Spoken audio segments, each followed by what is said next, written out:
Hello students, welcome to excellence classes. तो आज मैं आपको एक्टिव पैसिव के बारे में समझाने वाला हूं। एक्टिव पैसिव से संबंधित मेरे दो वीडियो लेक्चर इससे पहले आ चुके हैं, जिसमें एक पे मैंने आपको प्रेजेंट इंडेफिनिट टेंस को पैसिव बनाना और दूसरे वीडियो लेक्चर में मैंने आपको प्रेजेंट कॉन्टिन्यूअस टेंस में पैसिव बनाना सिखाया है। एक्टिव पैसिव का वीडियो लेक्चर बनाते समय मैं इस बात का पूरा ध्यान रखता हूं कि अगर आपको इससे संबंधित कोई भी ट्रांसलेशन मिल जाता है, जैसे कि प्रेजेंट इंडेफिनिट का ट्रांसलेशन या प्रेजेंट कॉन्टिन्यूअस का ट्रांसलेशन, तो उसको पैसिव वॉइस में किस प्रकार से बनाया जाता है वो भी मैं बताता हूं। यानी कि एक एक्टिव पैसिव में जब भी जो भी वीडियो लेक्चर मेरा आया है, उस सारे वीडियो लेक्चर में मैंने आपको सबसे पहले सेंटेंस को ट्रांसलेट करना सिखाया है, उसके बाद मैंने आपको उसका पैसिव बनाना सिखाया है। तो आज के इस वीडियो लेक्चर में मैं आपको प्रेजेंट परफेक्ट टेंस का पहले ट्रांसलेशन सिखाऊंगा, उसके बाद उनका पैसिव बनाना सिखाऊंगा। तो ज्यादा समय ना गंवाते हुए चलिए चलते अपनी क्लास की तरफ और देखते हैं हमारा प्रेजेंट परफेक्ट टेंस का जो ट्रांसलेशन और पैसिव वॉइस किस प्रकार से बनाया जाएगा। तो स्टूडेंट्स, प्रेजेंट परफेक्ट टेंस का मतलब पहले भी मैं आपको बता चुका हूं। आज फिर ये जान लीजिए कि परफेक्ट मतलब होता है पूर्ण काल, अर्थात ऐसा सेंटेंस जिसमें कार्य के पूरा होने की सूचना मिल रही हो, तो वो हमारा होता है प्रेजेंट परफेक्ट टेंस। इससे पहले मैंने जो दो वीडियो लेक्चर दिए हैं उन सभी का प्लेलिस्ट मैं नीचे डिस्क्रिप्शन में दे दूंगा और ऊपर आई बटन पे लिंक कर दूंगा, जहां से जाकर आप उन दोनों वीडियो लेक्चर को आसानी से देख सकते हैं। तो इस सेंटेंस को पहले हम लोग समझते हैं कि क्या होता है, इसकी पहचान क्या होते हैं, इसमें हेल्पिंग वर्ब और क्या होते हैं इसमें मेन वर्ब। तो स्टूडेंट्स, सबसे पहले इस सेंटेंस को पहचाना किस प्रकार से आता है। इस सेंटेंस के जो हिंदी का सेंटेंस होता है, इसके वाक्यों के अंत में चुका है, चुकी है, चुके हैं इत्यादि शब्द आते हैं, या कुछ ऐसे शब्द आते हैं जिनसे हमें यह पता चलता है कि सेंटेंस में जो कार्य किया जा रहा है वो कार्य पूरा हो चुका है। अब इस सेंटेंस में जब कार्य पूरा हो चुका है तो इसमें हेल्पिंग वर्ब की बात आती है। हेल्पिंग वर्ब यानी ऑक्सिलरी वर्ब। इसमें ही, शी, इट व सिंगुलर नंबर नाउन, अर्थात किसी के नाम के साथ या कोई सिंगुलर नाउन के साथ हमें सहायक क्रिया हैज का प्रयोग मिलता है, और आई, बी, यू, दे या प्लूरल नंबर नाउन के साथ सहायक क्रिया हैव का प्रयोग मिलता है। क्लियर? चलिए इसे आप नोट कर लीजिए।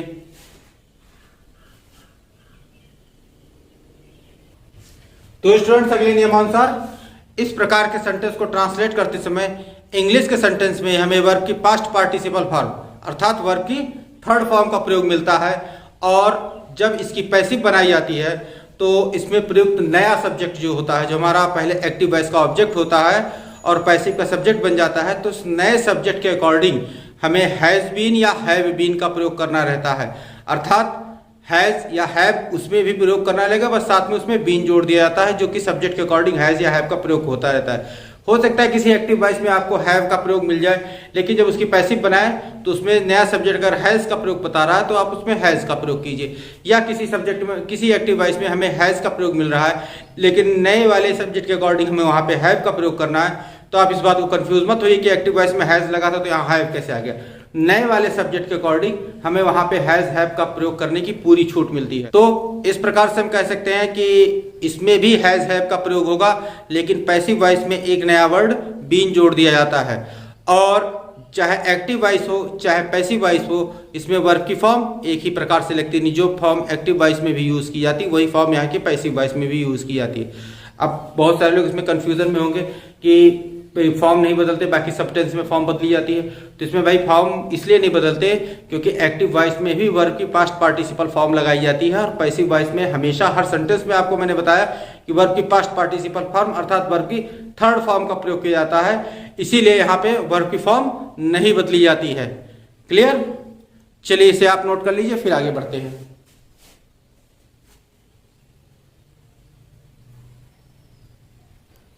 तो स्टूडेंट्स, यहां हम देखते हैं अफर्मेटिव सेंटेंस का सेंटेंस स्ट्रक्चर क्या होता है। सेंटेंस स्ट्रक्चर एक्टिव वॉइस का जो सेंटेंस स्ट्रक्चर होता है हमारा, वो होता है सब्जेक्ट प्लस हैज या हैव। अब किस सब्जेक्ट के साथ हैज का प्रयोग करना है, किसके साथ हैव का प्रयोग करना है, इसको मैंने आपको पिछली स्लाइड में ही लिखा दिया, हैज या हैव। प्लस यहाँ पे वर्ब जो होगी थर्ड फॉर्म में होगी, अर्थात वर्ब की पास्ट पार्टिसिपल फॉर्म, और उसके बाद हमें ऑब्जेक्ट मिल जाएगा। क्लियर? चलिए एक एग्जाम्पल लेते हैं इसका हम। एग्जाम्पल है, नूतन ने इस पत्र को लिखा है। तो अभी मैंने इसकी पहचान क्या बताई थी कि इसके साथ वाक्य अंत में चुका है, चुकी है आते हैं, अर्थात इससे कार्य के पूरा होने की सूचना मिलती है। यहाँ पर जो आपको लिखा है शब्द मिल गया, ये शब्द भी आपको वाक्य के पूरा होने की सूचना देता है, अर्थात ये सेंटेंस भी हमारा प्रेजेंट परफेक्ट टेंस में होगा। तो इसको हम लोग जब ट्रांसलेट करना शुरू करेंगे तो पहले क्या लगाएंगे, सब्जेक्ट, अर्थात यहाँ पे हमारा हो जाएगा नूतन, और फिर नूतन सिंगुलर नंबर नाउन है तो हैज का प्रयोग होगा, और फिर वर्ब की थर्ड फॉर्म, लिखने की थर्ड फॉर्म रिटन, और इस पत्र को तो दिस लेटर। क्लियर? अब इसका पैसिव वॉइस का सेंटेंस स्ट्रक्चर क्या होगा, सब्जेक्ट जो अभी तक ऑब्जेक्ट था प्लस हैज या हैव, नए वाले सब्जेक्ट के अकॉर्डिंग हैज या हैव, प्लस बीन और प्लस वर्ब की थर्ड फॉर्म, प्लस हमारा बाय लगेगा, और उसके बाद ऑब्जेक्ट जो अभी तक सब्जेक्ट बना हुआ था। तो यहाँ पे हमारा जो सब्जेक्ट जो ऑब्जेक्ट था, अर्थात ये दिस लेटर, यहाँ पे हमारा सब्जेक्ट बन जाएगा दिस लेटर। अब दिस लेटर सिंगुलर नंबर है तो इसके अकॉर्डिंग हमें यहाँ पे हैज का प्रयोग करना है, हैज के बाद क्या लगा देना है, बीन। अब वर्ब की थर्ड फॉर्म निर्भर था कि आपको वर्ब की फॉर्म में कोई परिवर्तन नहीं करना है, तो रिटर्न है तो रिटर्न ही रहने देते हैं इसको हम, रिटर्न। और उसके बाद वर्ब बाय लगाना है हमको, बाय लगा दिया, और फिर ऑब्जेक्ट जो अभी तक सब्जेक्ट था, सब्जेक्ट यहाँ पे एक प्रॉपर नाउन है, तो प्रॉपर नाउन में कोई परिवर्तन नहीं करना रहता है। जब भी परिवर्तन होगा हमारा प्रोनाउन में ही होगा, प्रॉपर नाउन में या सिंगुलर नंबर नाउन में कोई परिवर्तन नहीं होगा। तो बाय लगाने के बाद हम लोग लगा देंगे नूतन और फुल स्टॉप। तो this letter has been written by Nutan. Clear? चलिए इसे आप नोट कीजिए, फिर आगे बढ़ते हैं। तो निगेटिव का सेंटेंस स्ट्रक्चर हमारे पास क्या है, सब्जेक्ट प्लस हैज है प्लस नॉट प्लस वर्ब की थर्ड फॉर्म प्लस ऑब्जेक्ट, अर्थात निगेटिव सेंटेंस स्ट्रक्चर में हमें केवल हैज या हैव के बाद नॉट का प्रयोग कर देना है, बाकी सब कुछ वैसे ही रहेगा। तो यहाँ पे एग्जांपल लिया हमने कि तुमने इस गिलास को नहीं तोड़ा है, तो तुमने के लिए यू लगाया, यू। अब इसमें मैंने आपको बताया था कि सब्जेक्ट किस प्रकार से पहचाना जाता है, ने, रे, के, से के पहले आने वाले जितने भी प्रोनाउन होते हैं वो हमारे सब्जेक्ट होते हैं। और सब्जेक्ट को पहचानने का जो मेरा एक सेपरेट वीडियो लेक्चर है उसको मैं पहले से ही आप लोगों के लिए अपलोड कर चुका हूं। आप चाहें तो जाकर आप उसे नीचे प्लेलिस्ट उसकी पड़ी हुई चेक कर सकते हैं, और आपके लिए मैं उस पर उसे आई बटन पे भी लिंक कर दूंगा, जहां से जाके उसे आप आसानी से देख सकते हैं। तो यहाँ पे तुमने का हो जाएगा यू, और यू के साथ हमें क्या मिलता है, हेल्पिंग वर्ब हैव, और इसके बाद हैव के बाद लगाएंगे नॉट, और तोड़ने का हम लगाएंगे ब्रोकन, और फिर इस गिलास को तो दिस। यहां पे मैंने ग्लास की अंग्रेजी टम्बलर लिख रखी है, क्योंकि ग्लास की जो इंग्लिश होती है वो वास्तव में टम्बलर ही होती है, और अगर हमने यहाँ पे ग्लास की जगह ग्लास यूज किया तो उसकी मीनिंग हमारी कांच भी निकल सकती है, इसीलिए ग्लास की सेपरेट मीनिंग है टम्बलर, इसको मैंने यहाँ पे प्रयोग किया है। तो यहाँ पे क्या हो जाएगा, you have not broken this tumbler. अब आगे बढ़ते इसकी जब पैसिव बनाएंगे तो पैसिव का जो सब्जेक्ट वो बनेगा हमारा सेंटेंस स्ट्रक्चर, तो ये कुछ इस प्रकार से बनेगा। पैसिव वॉइस का सेंटेंस स्ट्रक्चर क्या होगा, सब्जेक्ट जो अभी तक ऑब्जेक्ट था प्लस हैज या हैव नए वाले सब्जेक्ट के अकॉर्डिंग, इसके बाद हम लोग बीन नॉट का प्रयोग करेंगे, नॉट के बाद ही हम लोग बीन का प्रयोग करेंगे। तो यहाँ पे not plus been plus verb की third form plus by plus object जो अभी तक सब्जेक्ट बना हुआ था। तो यहाँ पे हम लोग दिस टम्बलर को इसका सब्जेक्ट बना देते हैं, दिस टम्बलर। अब ये सिंगुलर नंबर है तो हैज का प्रयोग करेंगे। अब यहाँ पे आप देखिए कि यहाँ आपके लिए हैव आया था, तो यहाँ हैव नहीं आएगा, क्योंकि ये टम्बलर जो है सिंगुलर नंबर नाउन, जो मैं आपको बताता आ रहा हूं कि जब नया वाला जो सब्जेक्ट आएगा उस नए वाले सब्जेक्ट के अकॉर्डिंग ही हमें हैज या हैव का प्रयोग करना रहेगा। तो यहाँ पे नया वाला सब्जेक्ट हमारा सिंगुलर नंबर है, अर्थात यहाँ पे हमारा हैज का प्रयोग होगा, और हैज के बाद हम लोग लगाएंगे नॉट, और फिर बीन लगा देंगे, और फिर ब्रेक का थर्ड फॉर्म ब्रोकन जो उसमें ऑलरेडी लिखा हुआ, वर्ब की फॉर्म नहीं बदलनी है, ब्रोकन, फिर बाई, और इसके बाद नया वाला ऑब्जेक्ट जो सब्जेक्ट बना हुआ था अभी तक, ब्रोकन बाई यू। क्लियर? चलिए इसे आप नोट कर लीजिए, फिर आगे बढ़ते हैं। चलिए देखते हैं इंट्रोगेटिव सेंटेंस का सेंटेंस स्ट्रक्चर।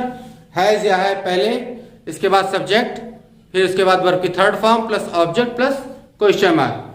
अब यहाँ पे इसका एग्जांपल हमने लिया है, क्या उसने खाना पका लिया है। तो इसको जब हम ट्रांसलेट करेंगे तो हैज या हैव को पहले लगाएंगे, तो उसने है अर्थात यहाँ पे हैज का प्रयोग होगा, हैज शी, और फिर वर्ब की थर्ड फॉर्म कुक्ड, और फिर खाने का फूड। क्लियर? ये हमारा हो गया इसका एक्टिव वॉइस का ट्रांसलेशन। अब इसको जो पैसिव वॉइस का सेंटेंस स्ट्रक्चर लिखेंगे कुछ इस प्रकार से होगा हमारा पैसिव वॉइस का सेंटेंस स्ट्रक्चर।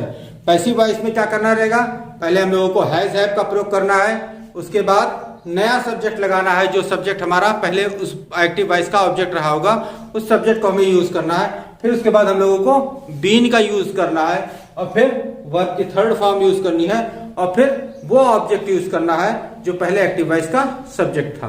क्लियर? और उसके लास्ट में हमें क्वेश्चन मार्क का प्रयोग कर देना है। तो यहाँ पे ऑब्जेक्ट क्या था, फूड था, तो फूड को यहाँ हम लोग बना लेंगे सब्जेक्ट। अब फूड एक सिंगुलर नंबर है, तो यहाँ पे इसके पहले हम लोग हैज का प्रयोग कर लेंगे, तो हैज फूड, और फिर क्या लगाएंगे हम लोग, बीन, और वर्ब की फॉर्म नहीं चेंज करनी, तो कुक का कुक्ड जो लिखा था हमने वो कुक्ड ही रहेगा, और फिर बाय लगाएंगे, और फिर हम लगाएंगे शी का क्या हो जाएगा, हर, और लास्ट में लगा देंगे क्वेश्चन मार्क। तो इस प्रकार से सेंटेंस हमारा पैसिव वॉइस में बन जाएगा।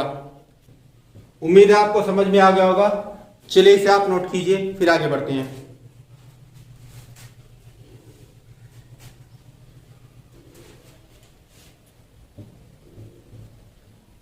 स्टूडेंट्स, जैसा कि आपको पता है कि इंट्रोगेटिव सेंटेंस हमेशा दो प्रकार के होते हैं, एक वो जिसका उत्तर यस नो में दिया जाता है, और दूसरा क्वेश्चन जिसका उत्तर देने के लिए हमें पूरा सेंटेंस बोलना पड़ता है। तो पहले तो हमने आपको यस नो टाइप वाले क्वेश्चन का जो होता है पैसिव बनाना आपको सिखा दिया। अब इसके बाद हमें क्या बनाना है, दूसरे वाले इंट्रोगेटिव सेंटेंस का जो पैसिव बनाना सीखना है। तो सबसे पहले इसका हम एक्टिव वॉइस का सेंटेंस स्ट्रक्चर लिख लेते हैं, फिर आगे देखते हैं कैसे पैसिव बनता है। तो दूसरे सेंटेंस का सेंटेंस स्ट्रक्चर है कि क्वेश्चन वर्ड पहले, फिर उसके बाद हैज है, फिर सब्जेक्ट, फिर वर्ब की थर्ड फॉर्म, फिर उसके बाद हमें ऑब्जेक्ट, फिर उसके बाद क्वेश्चन मार्क। सेंटेंस का जो एग्जांपल होगा कुछ इस प्रकार का होगा कि उन्होंने पुस्तक क्यों खरीदी है। क्लियर? इसको जब हम ट्रांसलेट करेंगे तो क्यों की इंग्लिश सबसे पहले लगाएंगे, यानी कि वाई, और उसके बाद उन्होंने है तो दे लगेगा, और दे की सहायक क्रिया हमें क्या मिलती है, हैव, वाई हैव दे, और फिर खरीदना का क्या हो जाएगा, बाई, और बाई की थर्ड फॉर्म हो जाएगी हमारे पास बॉट, और पुस्तक का हो जाएगा बुक, और क्वेश्चन मार्क। क्लियर? तो अब आगे बढ़ते हैं इसके पैसिव की तरफ। हम चलिए देखते हैं इसकी पैसिव किस प्रकार से बनेगी। यहाँ पे देखिए क्या लिखा गया है, क्वेश्चन वर्ड जो यहाँ पे था वही क्वेश्चन वर्ड यहाँ पे हमने लिख दिया, फिर हैज हैव का प्रयोग कर दिया। सब्जेक्ट, वो सब्जेक्ट जो यहाँ का ऑब्जेक्ट था वो हमने लगाया, और फिर उसके बाद हमने लगाई बीन, बीन के बाद हमने लगाया वर्ब की थर्ड फॉर्म, फिर भाई, फिर ऑब्जेक्ट जो कि पहले सब्जेक्ट बना हुआ था। तो यहाँ पे भाई था आगे क्वेश्चन वर्ड में, तो भाई हमने लगा दिया, और फिर ये ऑब्जेक्ट बुक यानी सिंगुलर नंबर है, अर्थात यहाँ पे हमें हैज का प्रयोग करना पड़ेगा, भाई हैज, और फिर ये बुक आ जाएगी आगे, और फिर आएगा बीन, और बॉट यानी वर्ब की थर्ड फॉर्म में है बाई का, तो बॉट का बॉट ही रहेगा। पहले ही बता दिया वर्ब की फॉर्म में कोई परिवर्तन नहीं होगा, तो बॉट हो गया, और फिर बाई लगाएंगे हम लोग, और बाई के बाद फिर दे का देम बन जाएगा, और फिर क्वेश्चन मार्क। क्लियर? चलिए इसे नोट कीजिए, फिर आगे बढ़ते हैं। चलिए आगे बढ़ते हैं। आगे के साथ इंट्रोगेटिव निगेटिव सेंटेंस हमारा होता है। इंट्रोगेटिव निगेटिव सेंटेंस में पहले हम लोग हैज हैव का प्रयोग करते हैं, फिर सब्जेक्ट लगाते हैं, फिर नॉट लगाते हैं, फिर वर्ब की थर्ड फॉर्म का प्रयोग करते हैं, फिर उसके बाद ऑब्जेक्ट लगा देते हैं। जैसे हमने एक एग्जांपल लिया है कि क्या तुमने दूध नहीं पिया है, तो इसका क्या हो जाएगा, तुमने है यानी यू, तो यहां आ जाएगा हैव यू, और इसके बाद वर्ब सब्जेक्ट के बाद आएगा नॉट, और पीने की थर्ड फॉर्म यानी कि ड्रंक, और दूध का लिखेंगे मिल्क और फिर क्वेश्चन मार्क। इसकी जब पैसिव बनाएंगे हम तो पैसिव कुछ इस प्रकार से बनेगी कि हैज और हैव या जो कुछ होता है हैज हैव में वो पहले लिखा जाएगा, फिर सब्जेक्ट जो कि ऑब्जेक्ट था, जो पहले ऑब्जेक्ट था वही सब्जेक्ट हम यहां बना लेंगे और फिर नॉट लगाएंगे। नॉट के बाद हम लोग लगाएंगे बीन। क्लियर? नॉट के बाद हम लोग बीन का प्रयोग करेंगे। फिर इसके बाद हम लोग वर्ब जो होगी थर्ड फॉर्म में लगा देंगे और फिर बाई लगा देंगे और फिर ऑब्जेक्ट वो वाला लगाएंगे जो पहले हमारा सब्जेक्ट था। क्लियर? अब इसको हम कल क्या करते हैं, मिल्क है यानी सिंगुलर नंबर है अर्थात यहाँ पे हैज का प्रयोग होगा, हैज और फिर ये मिल्क आ जाएगा क्योंकि इसी को सब्जेक्ट बनना है इसलिए मिल्क आ गया, हैज मिल्क। उसके बाद नॉट का प्रयोग करेंगे, नॉट बीन और वर्ब की थर्ड फॉर्म अर्थात ड्रंक और फिर बाई और यहां यू था सब्जेक्ट तो ये बाई यू हमारा पीछे आ जाएगा। फिर उसके बाद हम लोग लगा देंगे क्वेश्चन मार्क। क्लियर? चलिए नोट कीजिए। चलिए देखिए इंट्रोगेटिव निगेटिव का वो सेंटेंस जिसमें कि क्वेश्चन वर्ड का प्रयोग किया जाता है। तो इसमें हम लोग सबसे पहले क्वेश्चन वर्ड, फिर हैज हैव, फिर उसके बाद सब्जेक्ट, उसके बाद नॉट, फिर वर्ब की थर्ड फॉर्म प्लस ऑब्जेक्ट का हम यूज करके सेंटेंस को बनाते हैं। जैसे एग्जांपल दिया गया है, तुमने दूध क्यों नहीं पिया है, तो why have you not drunk milk, ये हो गया।